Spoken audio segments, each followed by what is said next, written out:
افضل الاسلام ان تطعم الطعام و تقرأ السلام علی من عرفت و من لم تعرف. بهترین عمل در اسلام طعام دادن است و سلام عرض کردن است به هر کسی که میشناسی و نمیشناسی. از این دیگه عمل اینه که خوب نیست. همین هر کسی را میشناسی نمیشناسی، مرد مسلمان همین طعام باید پیشنهادش کنه، بیا قطیمان یک پیاله چای بگی.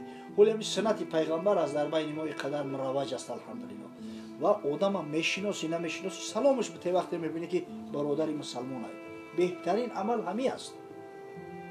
و امروز صاحبای این منزل الحمدلله اگه همه را با السلام علیکم قبول کردن، از همه بهتر خوبتر که با چهره شکوفا، خندان، بشاش، با لب و روی کشوده، با دسترخوان کشوده ما و شما را پذیرفتن که یک لحظه در صحبت همدیگر باشیم.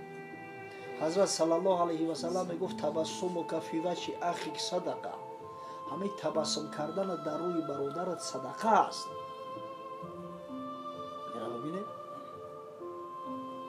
اینکم لن تستطیعوا، شما قدرت نداره که همه مردم میگه سیر پر کنید، اما میتونه که مثلا چهرهتون کشوده بگیره، با چهره کشوده خوش با مردم معامله کنه. ان شاء الله همین صدقه و خیر است. حضرت شیخ سعدی قصه میکنه، میگه شکر خنده انگبین میفروخت که دلهاز شیرینیش میبسوخت.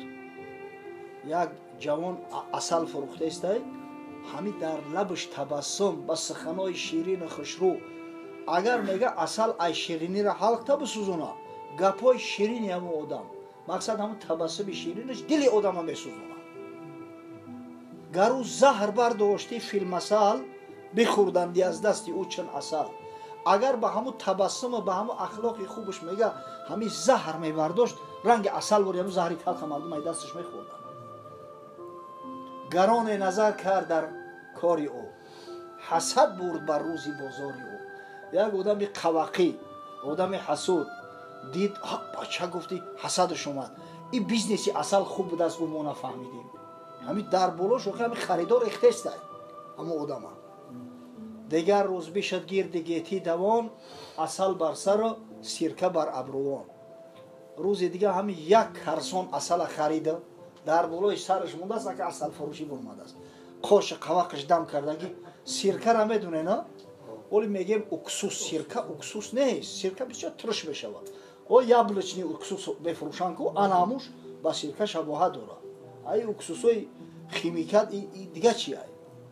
میگه همین در بالای سرش عسل شیرینه، در روش اون سرکه، قاش قوقش دم کردگی عسل ده بیا بچه عسل فروشی برمده است که. همه گشت فریاد خون پیش پس، کینن شست بر انگبینش مگس. خریدار او سو بیسته همین روز تو بگر گشت است، میگه یک پشه حتی دبولو هم کرزونی اصلش نشیشته. همین پشه شیرینی رو بینم چسب بکن، ایم خوش قواقی کشالش حتی میگه پشه دبولو انگبینش نشیشت. شبانگه چنقدش نیامد به دست، بدیل تنگ روی به کنج نشست. یک سون فایده نکرد که پلی محشر داده است، اصل خریده است، یک کیلوش فروخته نتونست. بعدم بیچاره زیخ شیده است، در یک کج میان بشینه. حضرت شیخ نصیحت مو میکنه ما و شما را، به دوزخ برد مرد را خوی زیشت، که اخلاقی نیک آمده است از بهشت. همین اخلاقی بد، قاش قواق، همین به مردم معامله بد، تکبر، غرور، آخرالامر انسان به دوزخ میبره. این اخلاقی نیک، انم تبسم روی کشوده عادت جنتی های. حرامت بود نان آن کس چشید، که چون سفره ابرو به هم برکشید. همین آدمی که سفره را میدونه نخی، الحمدلله شما مردم دیهای شهری شاید ندونن، کمپیروی مومو سفره داشتن خمیر میشوریدن که همه جین زدگی. همین آدمی که میگه همین قاش قواقش دم کردگی سفره واری، همون را میگه نانش خوردن حرام ای. زن گفت بازی کنان شوی را، عسل تلخ باشد ترش روی را. یا زنک شوش همون قواقی به دست اگه اشکار گپ زنه لطش میکنه آخی. بعد به همون اشوه و کرشمه گفت مردک جان همین آدمی قواقی را عسلش هم تلخه آخی، همین عسل هم قواقی شیرین نیست. گرفتم که سیم و زر چیز نیست، چه سعدی زبانی خشد نیست. فرض کرده بینه هیچی خوک نداری، هیچی نداری، لااقل میگم مثل شیخ سعدی زبان شیرین داشته باش. ولی خدا برکت بده داملو اسکندر شورا پسرمو مکتب خلاص کرده است که هیچی هنر نداره قدرت خدا. یعنی ولی همون فرزنده که به پدر شباهت دارد یک عطای خدا است. فرزند میتونه رنگی مادرش شود، میتونه رنگی پدرش شود. به حکمت خدا است. بعضی فرزندی هستن که میبینی اخلاقش، آدابش، شکل صورتش مثل پدرش است. بعضیش هستن که مثل مادر یا که اولادای مادریش مثل تقویوش. حضرت صلی الله علیه و سلم وقتی عبدالله ابن سلام یهودی پرسید، گفت همین سبب چی است که بعضی کودک مثل پدرش میره و بعضیش مثل مادرش، مثل اولاد مادریش؟ حضرت گفت که همون حجیره زنده را اگر مرد آبی مرد پیشکی بردار کنه، آبدار کنه، کودک مثل پدرش میشود. نه که اگر به شرطی که اوخی زنک هم میشود کو، زنک هم اختلامی میشود، زنک هم اکثر راحت میکنه هم وقتی چیده، او زنک هم آب داره. اگر با آبی زن آب دار شود همو شکل صورت کودک مثل مادر یا اولاد مادریش میرود. همیشه این خانواده زنک زوری کرده است، شخیل کرده است این بچه دا دخترم رنگ خدا قدرت خدا همین بچه ای میشناسش شاگرد شد. انا محمد ترمک زهرش کنده حوصله نداره. انا اپاش در همون مدتی که این 10 پوره از یاد کرد، اپاش قرآن پره حفظ کرد، سویه شد ولی قدیشورش ندوده بوده. ای خانواده به همین ضرب شده 10 برای خطورم دعا کنه. با خدا قسم مرد را میدونم که 60 سالش است، میگه نه حضوری جان من دیدم دنیا. با خدا قسم این پادیا بیوی جکا که بدبخت همین زندگی را در نظرم شوم کرده است. من در زندان معلومش از زندگی کرده هستم. همین گوی پیرم دلش کنجوره میکشد. این زنی صالحه زنی هست که آرزوی همه پادشاهای عالم است، آرزوی تمام ثروتمندان است، آرزوی پیر جوان است. دعا کنه، سعی کنه وقتی زن انتخاب بکنه همین کریتریایی که الان داملو عبدالرؤوف از زبان شیرین پیامبر صلی الله علیه و سلم برای ما و شما بیان کرد. فاصبر بذات دین، صاحب دیانت انتخاب کن.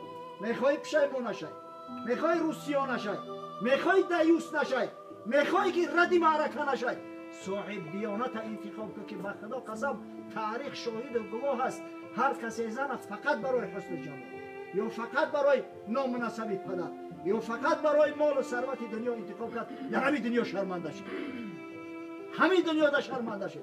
هر قدر وظیفه و منصب داشته باشه، اگر به شرطی که دختر دیانت نداشته باشه، ترس خدا نداشته باشه، محبت نداشته باشه، به خدا قسم کارمو هیچی. دلارام باشد زنی نیکخواه ولیکن زنی بد خدا یا پناه. زنی نیکخواه بسیار نعمتی بزرگه، لیکن خدا یا ای زنی بد پناه بده. به زندان قاضی گرفتار به که در خانه دیدم به ابرو گیره. از همه قاش قبق زن تحمل کردن در خانه را در زندان قاضی محکمت کنن سبکتر میگفتن. ته پای رفتم به از کفشی تنگ، بلای سفر به که در خانه جمع. ایامی کفشی تنگ در پای ریش بگردید به خدا قسم بهتره. یا وقتا استودیم بدیم دورهای سویتی، یک بچه همکورس من در همی سون کار میکرد، توفلی فینسکی اومده است، توفلی های فینسکی. اگه یک تا چهرس قدی افتاد مو خانواباد یا رزمه میدان بود است و پیشی پا تنگ. همین یا رزمه میدان هم باشه، اگر پیشش شد باشه یا بلا میکنینه که همین پیشش تنگ باشه، آدمی پهن پا در بسیار مشکل ایده. دلم نمیشه بفروشم باشه. دوره سویتی در هر بچی پد پریلفت کرده و توفلی فینسکی یک حادثه عجیب. همون را میپوشم اگه همین جزیره میریم، او همین جزیره یا ره داشت. این همین موسته که نتاری مرواری میروه کو 1 کیلومتر زیادتر کلا میرفت. منو به خدا دنیا در نظرم شوم شد. در همون اودیتوریا در اومدم آیفون کشیدم تا همون آخری درس 6 ساعت میخونم تا هیچ نگیرم. آیوس اومدم که نشید دیدم نمیشه، کشیدم آیفون تا هیچ کسی اومدم و فروختمش. تو حاضر همون درد علم رنج در دل مونده است. ای همه کفشی تنگ میگه پایلیش بگردی بهتره. همین بلای خونه را و جنجال و دعوای خونه را یک عمر در سفر بگردی بهتر و خوبتر است. سفر عید باشد بدان کت خدای که بانوی زیشتش بود در سر. همین آدمایی که دایم سفر میکنن کو میگریزن خونه. گاه در خیتویا اینا میدونن، گاه در مالزیا اینا. او با یقین بدونه که چی دردی داره، چی پرابلمی داره. همین مشقتی سفر اگر چنده که پیغمبر خدا صلی الله علیه و سلم میگه السفر قطعه من العذاب و فی روایت قطعه من سقر. سفر یک گوشه از عذاب است، یک گوشه از سقر است. برای همین آدمی را که در خونه‌اش همین زنی جکاب داره به خدا قسم همون سفر بهتر بود. ببینید سعادت نماند در آن خاندان که بانگ خروس آید از مکیان. خاندانی که مکیان دعوای خروزی میکنه والله هیچ وقت سعادت نماند. خدا رحمت کنه شیخ سعدی را قصه میکنه که در همون زمان جهانگردی در فلسطین بدون میگه که صلیبدارا هجوم کرد. خیلی منم میگه مردی مسلمان خواستم خطیشو جنگ کردم، در جنگ اسیر رفتم. حضرت هم میبرن در بازار بیت المقدس، در بازار غلام فروشی سودا میکنن. همین شیخ سعدی را، این همین شیخ سعدی نازنین یک تاجر کلان عرب میبینه حضرت هم میشناسه، این آدم مشغول بود. میآید سودا میکنه، به 10 دینار میخرش، به 10 تنگه طلا. میاره خونش، او عزتش میکنه، سر پاش میکنه، میگه یا شیخ تو آزادی، این هم تو آزادت کرد.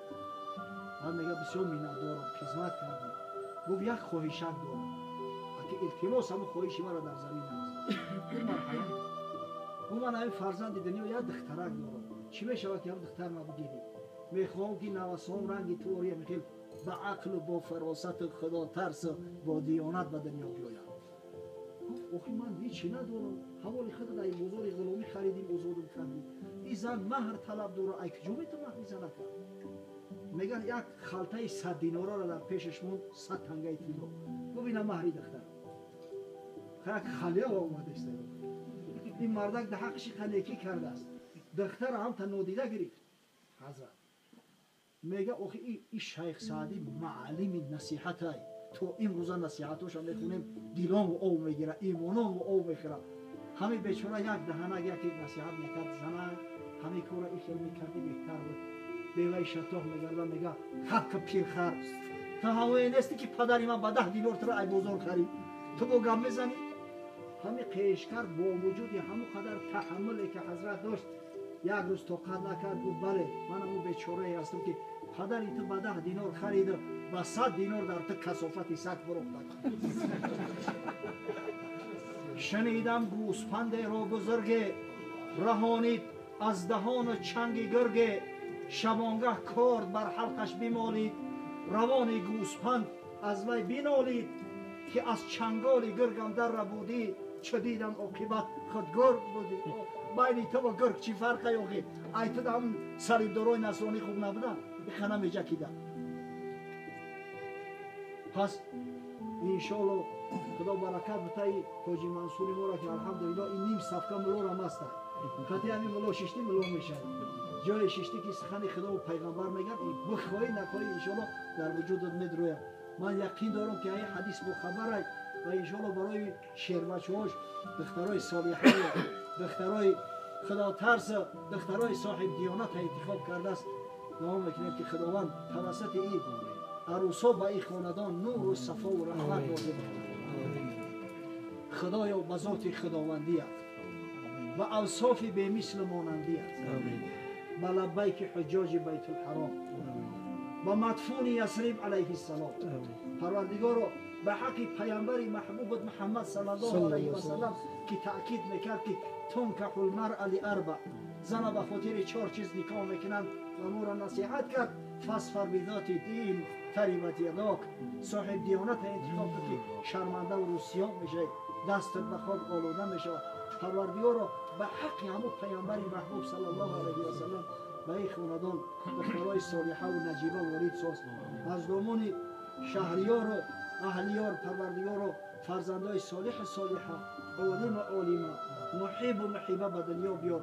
و پروردگارا تویهای نکاحی را که طبق سنت دستور حبیب محمد صلی الله علیه و سلم برگزار میگردد، مثل این همین محفل خیر ما خداوند سبب ریشه‌کن شدن فسق و فساد، حرام و زنا در جامعه قرار ده.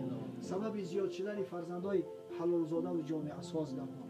خداوند کدام مهمانا را به این محفل مبارک گردان.